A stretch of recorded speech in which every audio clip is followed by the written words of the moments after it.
வணக்கம் நேயர்களே. நேயர்கள் அனைவரும் நீடூழி வாழ்க நிம்மதியுடன். இப்போ ஒரு விஷயத்தை பற்றி பார்க்கலாமா? இது இளம் தாய்மார்களுக்கான பதிவு. அதாவது நம்ம என்ன நினைக்கிறோம், நம்ம குழந்தை ஒரு எல்லாரையும் மாதிரி ஒரு சாமானியனாக வளராமல் ஒரு நல்ல ஒரு சாதனையாளராக வளரணும் அப்படின்னு நம்ம ஆசைப்படுறோம் இல்லையா? அதுக்கு நம்ம செய்ய வேண்டியது என்ன? அதாவது இப்போல்லாம் பொதுவாக குழந்தைங்க என்ன கேட்டாலும் உடனே வாங்கி கொடுத்துட்றோம். அதாவது என்ன கேட்டாலும் இல்லை, கேட்குறதுக்கு முன்னாடியே நம்ம ஒரு கடைக்கு போயிட்டு வந்தோன்னா என்ன சொல்கிறோம் நம்ம வீட்டுக்காரர்கிட்ட, அந்த காரை நம்ம குழந்தை ஆசையாக பார்த்தாங்க, அவனுக்கு கேட்க தெரியாது, அதனால் நம்ம நாளைக்கு வாங்கிட்டு போய் அவனுக்கு சர்ப்ரைஸாக கொடுத்துடணும் அப்படின்னு சொல்லிவிட்டு அடுத்த நாளே அந்த சாமானை வாங்கி கொண்டு போய் அந்த குழந்தை முன்னாடி கொடுத்துட்றோம். அதாவது கேட்குறதுக்கு முன்னாலேயே என்ன ஒரு சாமானை வாங்கி கொடுத்துட்றோம். அந்த காலத்தில்ங்க நம்மெல்லாம் குழந்தைங்களா இருக்கப்ப எதுவுமே கேட்ட உடனே கிடைக்காது. நம்ம ஏதாவது ஒன்று கேட்டோன்னா, சரி சரி நாளைக்கு வாங்கி தரேன், பார்க்கலாம், நீ முதல்ல படி, என்ன நல்லா படித்து மார்க் வாங்கு, உனக்கு அம்மா கிஃப்ட் பண்ணுறேன், அப்படி தான் சொல்லி நம்ம கேட்டிருக்கோம். ஆனால் இப்போ ஒரு வீட்டுக்கு ஒரு குழந்தை 2 குழந்தை தானே இருக்குது. அதனால் ஓவர் செல்லம் கொடுத்து உடனே கேட்குற சாமானை வாங்கி கொடுக்குறது.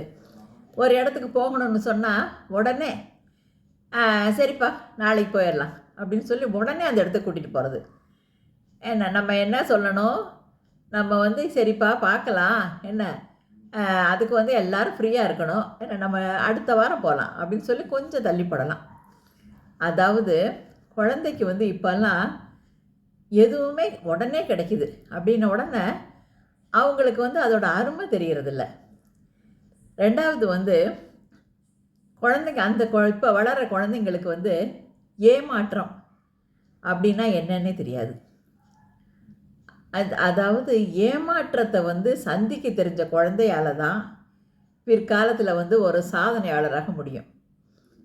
என்ன பெரிய சாதனை புரிஞ்சவங்களெல்லாம் கேட்டு பாருங்கள், நிறைய தோல்வி அடைஞ்சிருப்பாங்க வாழ்க்கையில். அப்படி தோல்வி அடைஞ்சு இல்லை நம்ம ஜெயிச்சே தீரணும் அப்படின்னு சொல்லிட்டு மனசுக்குள்ளே ஒரு உறுதி அவங்க நிச்சயமாக ஜெயிச்சிருவாங்க, சாதனையாளர் ஆகிடுவாங்க.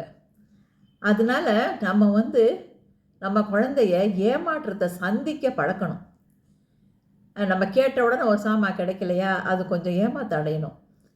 என்ன சரி இப்போ கிடைக்கல, சரி நாளைக்கு கிடைச்சா அதை நம்ம பத்திரமா வச்சுக்கணும் அப்படிங்கிற எண்ணத்தை அது மனசில் உண்டாக்கணும் நம்ம. அதனால் உடனே என்ன கேட்டாலும் வாங்கி கொடுத்துறாதீங்க, உடனே என்ன எங்கே போகணுன்னாலும் உடனே கூட்டிகிட்டு போய் காட்டாதீங்க. இந்த மாதிரி கொஞ்சம் அவங்கள ஏமாற்றத்தை சந்திக்க பழக்குங்க. நிச்சயமாக அவங்க குழந்தை சாமானியமான குழந்தையாக வளராது, ஒரு சாதனையாளராகவே வளரும். ஏமாற்றத்தை சந்திக்காத குழந்தை பிற்காலத்தில் ஒரு சின்ன ஏமாற்றம், அதாவது அவன் வாலிபனாகிறப்ப ஒரு சின்ன ஏமாற்றம் ஏற்பட்டால் கூட அப்படியே துவண்டு போயிடுவான். அடுத்த அடி எடுத்து வைக்கிறதுக்கு கூட அவன் ரொம்ப யோசிப்பான். அதனால் இப்போவே குழந்தைங்கள வளர்க்கும்போது ஏதாவது கேட்டால் நோ அப்படின்னு சொல்லி பழக்குங்க. அதாவது கேட்குறப்ப நம்ம என்ன கேட்டாலும் அது கிடைக்கிறப்ப தான் கிடைக்கும் அப்படிங்கிற மாதிரி மனசை நல்லா பக்குவப்படுத்த பழக்குங்க. அந்த மாதிரி நீங்கள் பழக்குனீங்கன்னா நிச்சயமாக உங்கள் குழந்தை சாமானியமான குழந்தையாக வளராது, ஒரு சாதனையாளராக வளரும். All the best. வாழ்த்துக்கள்.